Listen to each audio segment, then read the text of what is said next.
World's best law of attraction money and success coach అయిన ప్రముఖ షేక్ అన్వర్ గారిచే మే 18th హైదరాబాద్ లో జరగబోయే one day magic of law of attraction and millionaire mind work shop కి register చేసుకోండి.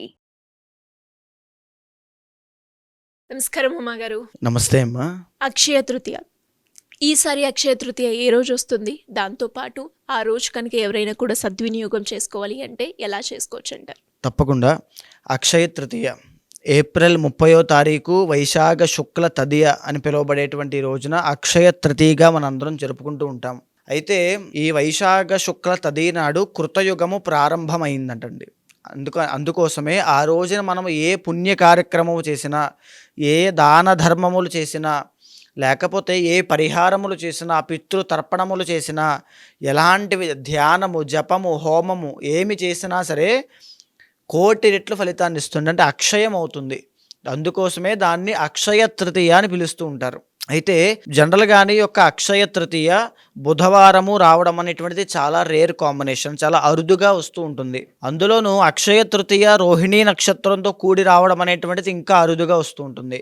అలాంటి కాంబినేషన్స్తో ఈ యొక్క సంవత్సరం ఏప్రిల్ 30వ తారీఖున అక్షయ తృతీయ వచ్చింది. చాలా మందికి ఉన్నటువంటి అపోహ ఏమిటి అంటే అమ్మ, అక్షయ తృతీయ నాడు బంగారము కొంటే అక్షయం అవుతుంది, చాలా ఎక్కువగా పెరుగుతుంది, మేము ధనవంతులు అవుతాం అనేటువంటి అపోహతో విపరీతంగా బంగారం కొంటూ ఉంటారు. కానీ అది నిజం కాదు. ఆ రోజున శాస్త్రము బంగారాన్ని దానం చేయమని చెప్పింది, భూమి దానం చేయమని చెప్పింది, గోదానము చేయమని చెప్పింది, లేని వాళ్ళకి అన్నదానము చేయమని చెప్పింది, జలదానము అంటే వాటర్ పంచమని చెప్పింది, చెప్పులు లేని వాళ్ళకి చెప్పులు ఇచ్చినా, పడుకోవడానికి వసతి లేని వాళ్ళకి ఒక దుప్పటో తలగడనో లేకపోతే ఏదైనా ఒక చాపో ఏదైనా ఇచ్చినా, లేకపోతే పెరుగు దానంగా ఇచ్చిన, గోధుమలు శనగలు ఈ రెండు, పెరుగు ఈ మూడు చాలా ముఖ్యమైనటువంటి అంశాలండి. గోధుమలు, పెరుగు, శనగలు ఎవరైతే అక్షయ తృతీయ నాడు దానంగా ఇస్తారో వాళ్ళకి శాశ్వతమైనటువంటి శివ సాయుధ్యము అనేటువంటిది లభిస్తూ ఉంటుంది. అయితే ఎవరైతే ఆ రోజున భోజనం పెడతారో, ఎవరైతే గోదానము చేస్తారో, ఎవరైతే భూదానము చేస్తారో, ఎవరైతే బంగారాన్ని దానంగా ఇస్తారో, బట్టలు లేని వాళ్ళకి ఎవరైతే వస్త్రదానము చేస్తారో, ఎండలో ఇబ్బంది పడుతున్న వాళ్ళకి గొడుగు దానంగా ఎవరైతే ఇస్తారో, వీళ్ళందరికీ కూడా వాళ్ళు పడేటువంటి దరిద్రములు, దోషములు, కష్టములు, క్లేశములు అన్నిటి నుంచి బయటికి రావడానికి, ఇమీడియట్ రిజల్ట్స్ రావడానికి అక్షయ తృతీయ నాడు చేసేటువంటి ఈ దాన ధర్మములు పనిచేస్తాయి. అయితే మనం బాగా చూస్తే పితృదోషము అనేటువంటి ఒక దోషం ఉంటుందండి. దానివల్ల వివాహం కాని వాళ్ళు ఉంటారు, దానివల్ల సంతానము కలగనటువంటి వాళ్ళు ఉంటారు, దాని మూలాన సెటిల్మెంట్ లేకుండా ఇబ్బంది పడేవాళ్ళు, యాక్సిడెంట్స్ అయ్యేవాళ్ళు, కోర్టుల్లో కేసులు ఇరుక్కునే వాళ్ళు చాలామంది ఉంటారు. అలాంటి పితృదోషాన్ని తొలగించుకోవడం కోసము అక్షయ తృతీయ రోజున ఎవరైనా సరే పితృతర్పణము చేసినా, లేకపోతే చనిపోయినటువంటి పితృదేవతల పేరు చెప్పి పితృతర్పణములు వదిలినా, వాళ్ళ పేరు చెప్పి భోజనము పెట్టినా, పితృదోష నివారణార్థము ఏవైనా పుణ్య కార్యక్రమాలు, పూజలు, పరిహారములు చేసినా వెంటనే సిద్ధిస్తాయి. అటువంటి గొప్ప తిథి అక్షయ తృతీయ. మనం బాగా చూస్తే అమ్మా, కుజదోషము, కాలసర్పదోషము అని రెండు ఉంటాయి. దాని మూలాన వైవాహిక జీవితంలో ఇబ్బంది పడుతున్నటువంటి ఆడవాళ్ళు చాలామంది ఉంటారు. భర్త సరిగ్గా పట్టించుకోవట్లేదు, అత్తగారి తరపున వేధింపులు, భర్త యొక్క ఆరోగ్యం బాగోట్లేదు, ఆర్థిక పరిస్థితి మెరుగ్గా లేదు, బాగా అన్నిటికంటే ముఖ్యమైనటువంటి సమస్య సంపాదించిన డబ్బు సంపాదించినట్టుగానే ఖర్చు అయిపోతుంది, రూపాయి కూడా నిలబడట్లేదు. ఈ ప్రాబ్లంకి కూడా సొల్యూషన్ అక్షయ తృతీయే. ఇలాంటి పుణ్యతిథులు, పుణ్య నక్షత్రములు, పుణ్యవారములు కలిసినటువంటి రోజున ఏదైతే మనము పుణ్య కార్యక్రమాలు, దాన ధర్మములు చేస్తామో మన కర్మ అనేటువంటిది నాశనం చేసుకుంటాము. అంటే మన పాప కర్మ దహింపజేసి మనము ఒక పుణ్య కార్యక్రమం చేయడం వల్ల వచ్చేటువంటి ఫలితాన్ని అనుభవిస్తాము. తరువాత చాలామంది రుణ బాధలు, అంటే అప్పుల బాధల్లో ఉండడము, బంగారము తాకట్టు పెట్టేటువంటి పరిస్థితుల్లోకి వెళ్ళడము, తరువాత ఇంకా చెప్పాలంటే వైవాహిక జీవితంలో వచ్చేటువంటి సమస్యల వల్ల సూసైడల్ టెండెన్సీస్ పుట్టడము, ఇవన్నీ కూడా ఒక మనఃక్లేశములు అంటారు. అంటే మానసిక ఒత్తిడి. ఇవన్నీ కూడా తీవ్రంగా ఇబ్బంది పడుతున్న వాళ్ళు కూడా అక్షయ తృతీయ నాడు కనుక పరిహారములు పర్సనల్ చార్ట్ ద్వారా చేసుకుంటే ఇమీడియట్ రిజల్ట్స్ అనేవి వెంటనే వాటి నుంచి బయటకు రాగలుగుతారమ్మా. మరి అలాగే ఎవరైనా కూడా వృశ్చిక రాశి వారు కనుక ఈ అక్షయ తృతీయ రోజుని ఉపయోగించుకొని వారు ఎలాంటి పరిహారాలు చేసుకుంటే బాగుంటుందంటారు? తప్పకుండా అమ్మా. ఏదైతే అక్షయ తృతీయ ఇప్పుడు మనం మాట్లాడుకున్నామో వృశ్చిక రాశి వాళ్ళకి చాలా అవసరమో అని మనం చెప్పొచ్చండి. అంటే ఖచ్చితంగా చేసుకోవాల్సిన రాశిలో వృశ్చిక రాశి కూడా ఒకటి.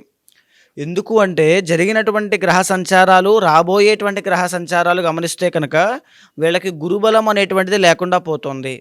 గురుడు అష్టమ స్థానంలోకి వెళ్తున్న కారణం చేత ఉద్యోగంలో పెనుమార్పులు రావడము, ఆర్థిక సమస్యలు, ఆర్థిక లావాదేవీల విషయంలో ఒడిదుడుకులు ఎదుర్కోవడము, తరువాత అప్పుల పాలవ్వడము, డబ్బులు విపరీతంగా ఖర్చు అవ్వడము, లేనిపోని తగాదాల్లో ఇరుక్కోవడము, అష్టమంలో గురుడు అంటే డీఫేమ్ అయ్యేటువంటి అవకాశాలు.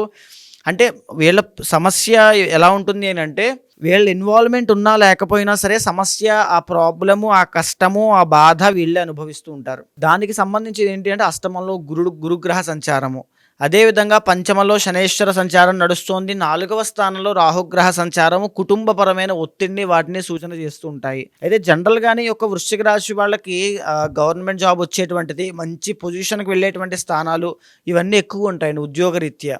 కానీ ఇలాంటి పరిస్థితుల్లో వీళ్ళకి ఏదైతే ఇబ్బందులు ఉన్నాయో వాటి నుంచి బయటికి రావాలి అంటే అక్షయ తృతీయ నాడు వీళ్ళు పాటించేటువంటి నియమాలు, అక్షయ తృతీయ రోజున వీళ్ళు చేసేటువంటి దానములు, అక్షయ తృతీయ నాడు వీరు చేసుకునే పరిహారములు చాలా పట్టునిస్తాయి, వీళ్ళని కాపాడతాయి అని చెప్పచ్చు. ఏదైతే వీళ్ళకి సప్తమ వ్యయాధిపతి అయినటువంటి శుక్రుడు జాతకంలో మ్యారీడ్ లైఫ్లో ఇబ్బందులు తీసుకురావడానికి, భార్యాభర్తల మధ్యలో దూరాన్ని పెంచడానికి, లవ్ ప్రాబ్లమ్స్ అనేటువంటివి పెంచడానికి చాలా ఎక్కువగా ఇబ్బంది పెడుతూ ఉంటాడు. అయితే అందుచేతనే ఖచ్చితంగా వృశ్చిక రాశి వాళ్ళు అక్షయ తృతీయ నాడు మహాలక్ష్మీదేవి యొక్క ఆరాధన తప్పకుండా చేయాలి. మహాలక్ష్మీదేవి యొక్క ఆరాధన ఎలా చేయాలంటే బిల్వపత్రములతో మహాలక్ష్మీదేవికి ఆరాధన చేయడము, తరువాత స్ఫటికలింగానికి అభిషేకము చేయించడము, తరువాత మామిడి పళ్ళతో అభిషేకము చేయించడము, పంచామృత అభిషేకములతో పాటుగా శ్రీ సూక్త హోమము, కలువ పువ్వులతో అమ్మవారికి హోమము చేయడము, ఇవన్నీ కూడా ధనధాన్య వృద్ధిని పెంచేటువంటివి. డబ్బు పెరుగుతుంది, ఐశ్వర్యం పెరుగుతుంది, పేరు వస్తుంది, రాబోయే గురుదోషం నుంచి బయటపడతారు, శని రాహులు ఇద్దరు కూడా ఇబ్బంది పెట్టరు. ఏదైతే వీళ్ళకి మనోక్లేశములు అంటే మానసికంగా ఒత్తిడి అవన్నీ ఉన్నాయో, బాధ అన్నీ ఉన్నాయో వాటి నుంచి మీరు తప్పకుండా బయటకు వస్తారని మీరు బాగా గుర్తుపెట్టుకోండి.